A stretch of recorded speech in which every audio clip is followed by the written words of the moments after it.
Guardians, what's going on, y'all? Your boy Sly here, and welcome back to another Destiny 2 video. So it's the start of a new week, and with it, more information about what Destiny 2 has in store for us. And as the news keeps coming in, the more I start to seriously wonder how many months it's going to take to completely finish this game. With July winding down, IGN is finishing up their IGN First coverage for Destiny 2. We had a sneak peek of Nessus last week, but today the whole thing debuted, and I have to say, guys, that I am very impressed by the sheer amount of activities available just in the open world and just on Nessus. It seems like every time we get a new video, we learn about yet another new side activity or quest line, event, etc. And I am 100% effing okay with that. But first, before we start, we need to clear up some Lost Sector confusion. Now, at the beginning of the beta, everybody was freaking out, especially all the YouTubers. Everyone thought that Vault of Glass door at the top of the tower on Nessus was the entrance to a Lost Sector. There's like videos all over there talking about how you can glitch into Lost Sectors. Well, it turns out Lost Sectors are extremely discreet little holes in the wall that start out super small. Some you have to duck into to be able to get in, and once you snake your way down into the hole, it'll then open up into a massive cavernous system full of enemies and loot. As we see in this video, this is the same Lost Sector symbol that we can see on Nessus right now in the beta, and this symbol means that the Lost Sector is indeed somewhere close by. Turns out, it's at the bottom of this structure, as you see here in the video.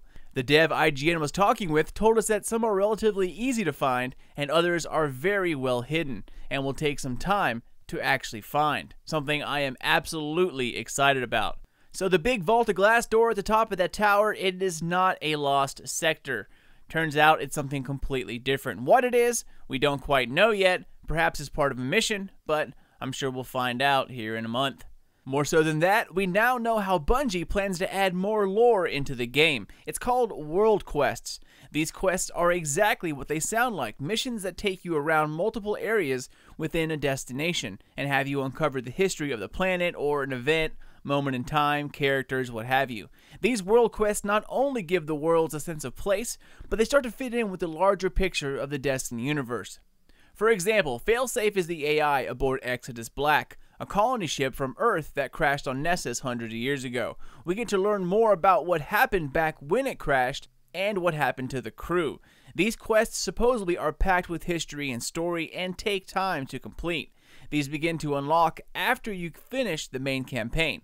So there will be all sorts of smaller campaign-like world quests on each destination after the critical path has been completed.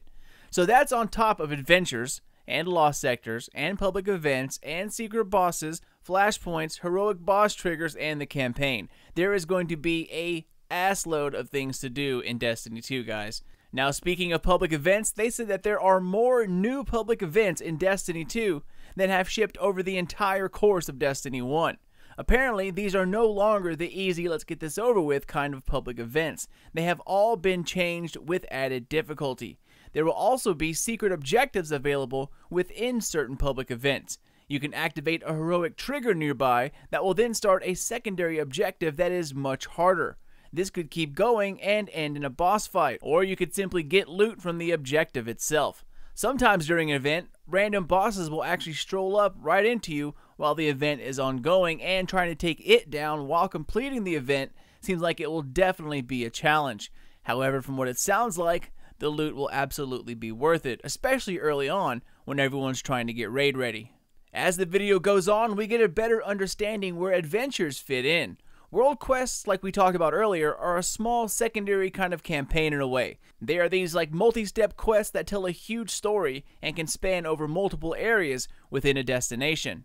Adventures, however, are like a bite-sized portion of a world quest. Adventures tell a story about the specific area that you're in. They are fully voiced with dialogue and are self-contained in the open world. No loading screens or leaving the area like a world quest might do. Adventures tell you a little bit of a backstory or some interesting lore through a kind of guided tour while still shooting bad guys in the face. Just a smaller way to get a better understanding of the lore and history while still playing the game.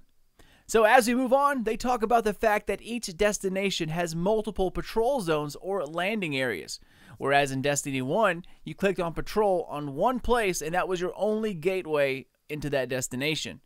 unless of course you did a strike or something. In D2, however, there will be multiple entry points onto a world, and they will only unlock once you have discovered them, kind of like a fog of war mechanic. Also, the new open world will be bound by level.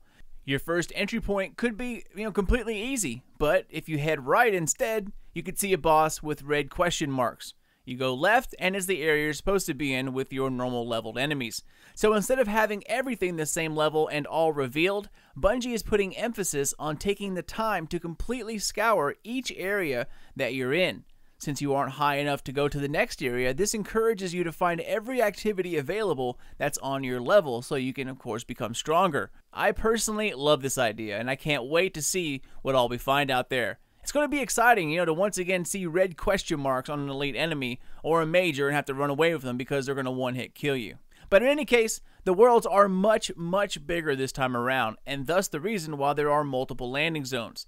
The deeper you go in, the harder they will be, and even though they didn't talk about it, I'm willing to bet public events in certain areas will be much harder than in others. Whereas, for instance, like you're in a public event just over the hill could be an entry level, but the one you're on is like, endgame.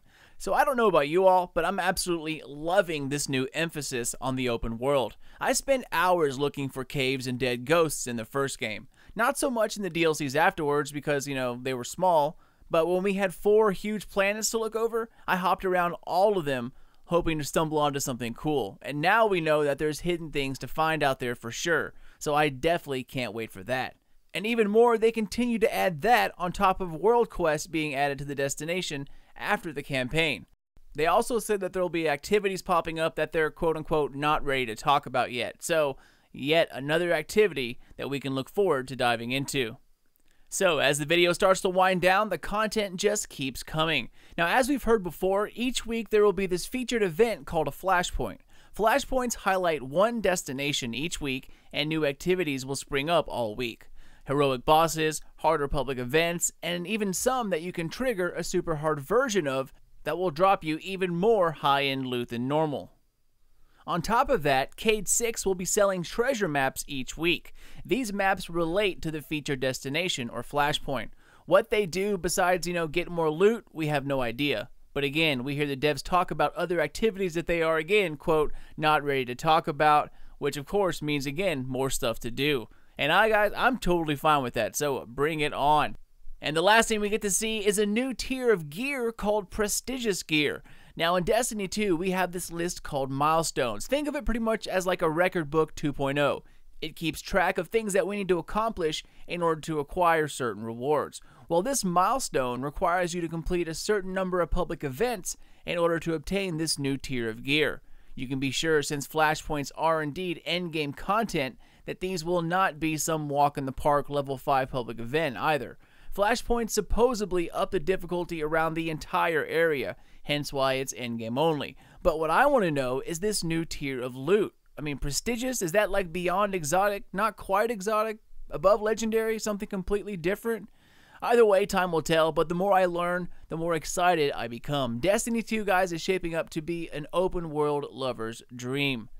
But that's about it, ladies and gents. Not too much. They did show a few different scenic views throughout the video, but Nessus, pretty much kind of looks the same just about everywhere.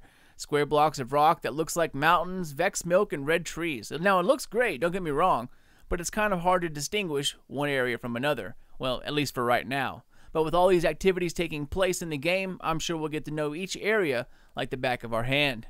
So all in all, guys, I think that while D2 has some things I'm not 100% sure about, I'm feeling very confident about their plans for the open world and the campaign. And as long as that's good, I can use double primaries all day long.